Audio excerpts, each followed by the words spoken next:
Hey, lovely people.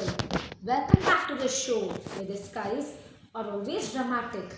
Life is not as easy as a Google map, and the children are always louder than necessary.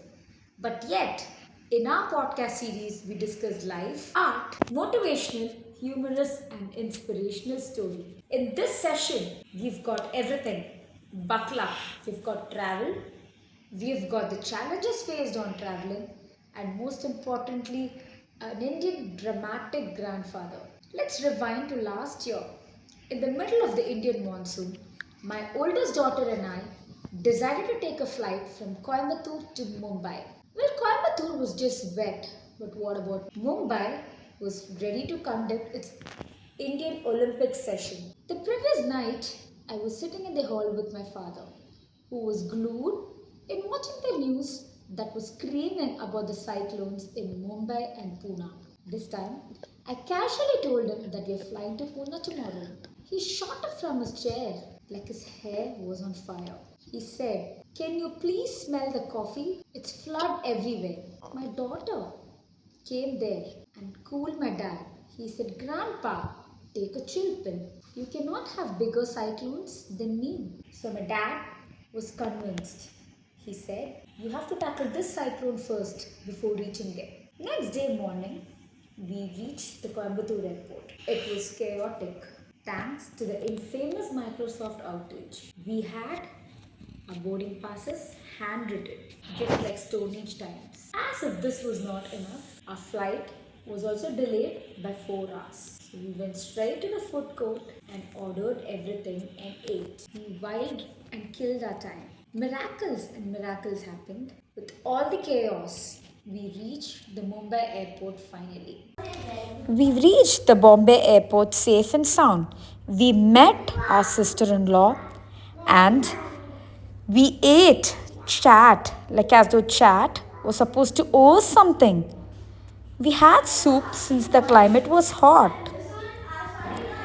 We stuffed ourselves silly, went back home, took rest as the next day we were supposed to travel to Pune for a very big performance of ours. Stay back and watch the story over to Pune. I wanted to give my legs a turn from this twist and turn and just hit the bed after eating so much. But you know why we went to Bombay? We had gone there because we wanted to reach Pune for a big dance performance. Our teacher had organized a dance performance at a temple at Pune for Ekadashi. So the next day, we had to say goodbye to our sister-in-law and take the next car journey to Pune. In monsoon, the roads from Bombay to Pune were magical and stunning. It was like a slice of heaven. It was like Lord Krishna himself had designed such type of a road for us to perform Bharatanatyam dances.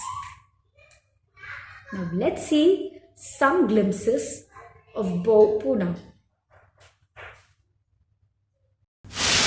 As I mentioned you all before, that the roads from Bombay to Pune were mystical, magical, and it was truly a slice of heaven. We somehow requested our driver to stop the car at the corner of the road. Although he was upset that there were many lorries and trucks coming at each opposite direction, but we somehow requested him, got down, posed for some photos, took beautiful videos with the mystical mountains behind us. Overall, it was a beautiful journey. Although we took very few clips, or there was very little time left for video, but the experience was beautiful. We reached Pune and experienced the real twist turns of our legs in Bharatanatyam. I'll tell you all why. Because we had rigorous practice. We practiced all day and night. We were sweating gracefully. We thought that was a blessing because we were getting cold coconut water after the sweats. We danced our hearts out. After the vigorous rehearsals were over, we were getting ready for the big day, the day of the performance. I would call this the day of makeup, the day of malfunctioning, the day of tensions, and everything. We had tons of makeup, a beautifully done hair, and a 9-yard sari pinned it all over. We had pins more than the thoughts in our heads. This time, we were ready to witness a lot of performances, and we also performed beautifully.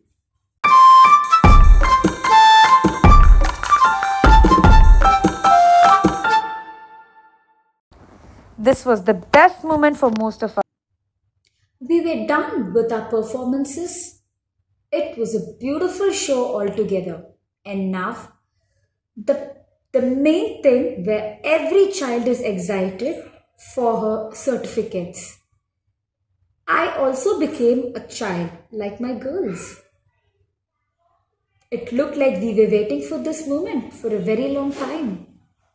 Our names were called and we got the certificates and we were extremely happy.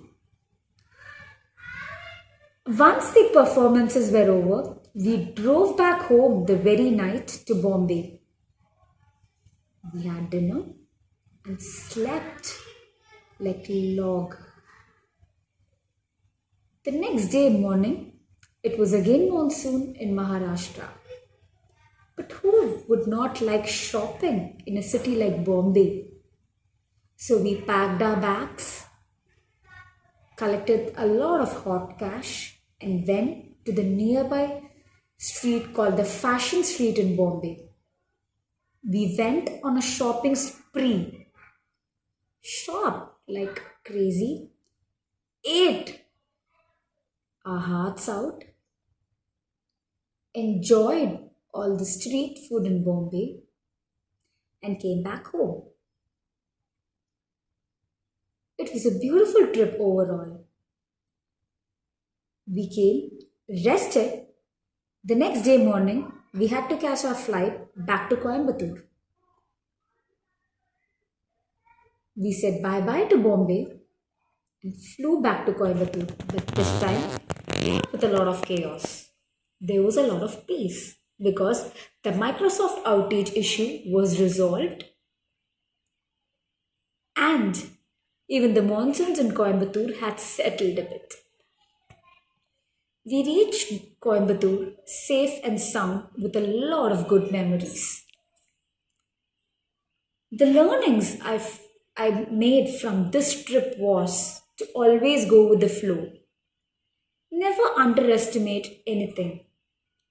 Even a Microsoft outage or when you have your boarding passes on handwritten could also be a very good blessing. So, to all of you enjoying my podcast out there, if you feel happy, elated, inspired, and learn something, please pass it on to your fellow human being. Until then, this is Raji signing off saying bye bye. Stay healthy, stay happy, and stay positive.